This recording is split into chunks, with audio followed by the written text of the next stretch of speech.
It's the 20th anniversary of the Silver and Black Show. And what's so cool about it, the first time they ever did the Silver and Black Show, Coach, you were a rookie head coach. Yeah, that's right. I was here, I think, with JT the Brick, Jim Plunkett. I remember it like yesterday. Yeah, so it's great to have you back. It's going to be wonderful doing this all year. And this is kind of like your background, what you did with ESPN and all the quarterback camps. And we all loved it. And now we get to do it with the Raiders. Well, it's exciting to be back with the Raiders. A lot has happened since I've been here, obviously, but we're excited to play the Rams and hope a lot of the fans make it out. And I'm ready for you to teach me a little football. Well, let's talk about our quarterback, Chris. I mean, Derek Carr has had a great camp.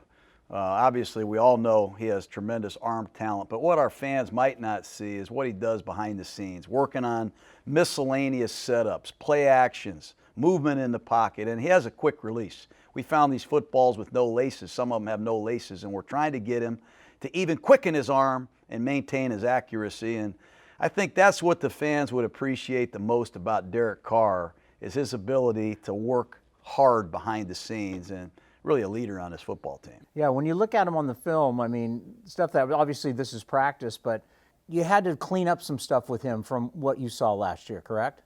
Well, he got hit a lot. He hurt his back, missed some time, and that's never easy on a quarterback. Remember, he got hurt the year before. He's had some injuries in back-to-back seasons. I think we had to address the offensive line position. He got hit too much. And we brought in Colton Miller, our first-round pick, who has really been solid at left tackle. We're moving our veteran Donald Penn over to the right side. So what's in his vision, hopefully, is a little bit more consistent. But I think we've got to improve the pocket, give him a chance to use his talent, that God-gifted arm that he has, and I think it all starts there. And, of course, you got a very talented receiver. I know you're really looking forward to working with Amari Cooper. Really am. You know, he's bigger than I really thought. This man is almost 220 pounds. He's got 4.4 speed. And he, too, has the work ethic that you want in a young receiver. I mean, the great ones I've been around, Jerry Rice, Tim Brown, Sterling Sharp, they practice like they play on game day. Catch this short pass away from your body, put the ball away and finish. And you just feel the burst. You know, you feel the man getting ready for a great season. And here in Raiderland, we have about 13 different cameras. You see that? We can get Amari Cooper from the back end, the front end, the side shot. Which angle do you like, Chris? It's pretty cool. I've never really seen this before, the fact that you can break down practice like that. You know, we see it with like game stuff now, and we could see it with like NFL game, but you guys have every angle of every single play of every single minute of practice. Takes us about 3 days to get through practice film because we had every play filmed from 12 different angles. But here's a great shot of Cooper working against Rashawn Melvin. He's going to come off the ball, try to close the cushion, just a little stutter right there. Stutter go, and then he comes out of this in beautiful transition. He's so graceful and light on his feet for a big receiver. He's fun to watch. And the great thing about Coop is he has really improved at the line of scrimmage, getting away from press coverage. And I think his football aptitude, remember, he's in his 4th year now. He's able to play multiple positions. We can line him up all over the place.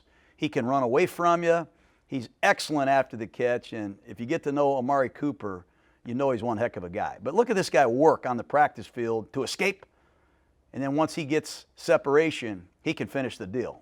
And we're really excited about his future. Coach, I know you're really looking forward to some of these young defensive linemen that you have who have really shined so far in this preseason. How about Maurice Hurst? Yeah, so far so good. We really wanted to upgrade our inside pass rush, and I think we've done that with P.J. Hall and certainly Maurice Hurst. Hurst comes out of Michigan. You see him working here against number 62 in training camp. We knew Hurst could rush the passer. He had a lot of production at Michigan as a one-gap penetrator getting after the quarterback. The big question we had is, can you stand in there down after down against those Semele and Gabe Jackson and these big guards?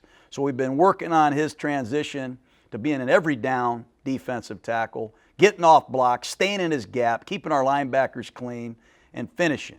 But Hurst is a guy that is really going to help us as a 3 technique, outside shoulder of the guard in Paul Gunther's defense. This is us practicing against the Lions, and this is where he really jumped off the screen in terms of his inside rush. There's that inside move that he possesses.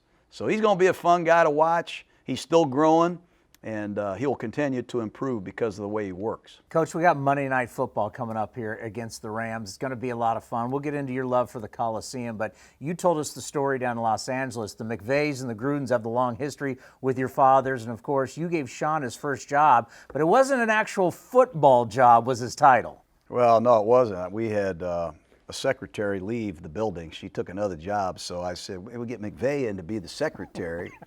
Next thing I know, he's out on the field coaching Joey Galloway, and just a great, I think, relationship between the McVays and the Grudens back to 1970. My dad, his grandfather, football relationship, a lot of respect for the profession. Really proud of him and excited to go to battle against him. Yeah, and they got a very good football team, both offensively and defensively. It's going to be a big challenge. Yeah, they're a playoff team, and just like you would expect in Los Angeles, they've gone out and brought in some celebrity players. You know, Aqib Talib, Marcus Peters, and Ndamukong Suh, Brandon Cooks.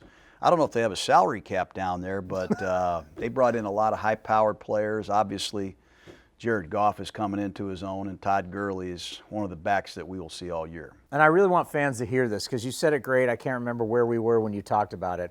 Where you said doing Monday Night Football, you went to all these brand new buildings and there's that stale feel. And there's nothing like, no matter how old it is, there's nothing like the Oakland Coliseum and Raider football. No, there isn't. I mean, I'll tell you, we played 2 preseason games here. And if you stayed around and watched the final 4 or 5 plays, nobody left. These are real football fans. They understand the game. They love the Raiders. And it's a sincere passion for the silver and black. And I like the dirt. I like the dirt, and I like the grit and the grime. And it's where Fred Biletnikoff played, for crying out loud. Cliff Branch's corners there. The Snake played here. There's a certain amount of tradition in every organization, but I think this place, playing where the great games and the great players played, is very meaningful. Good luck on Monday Night Football. Thanks, man. Good to see you, Chris. Good to see you. Let's go Raiders.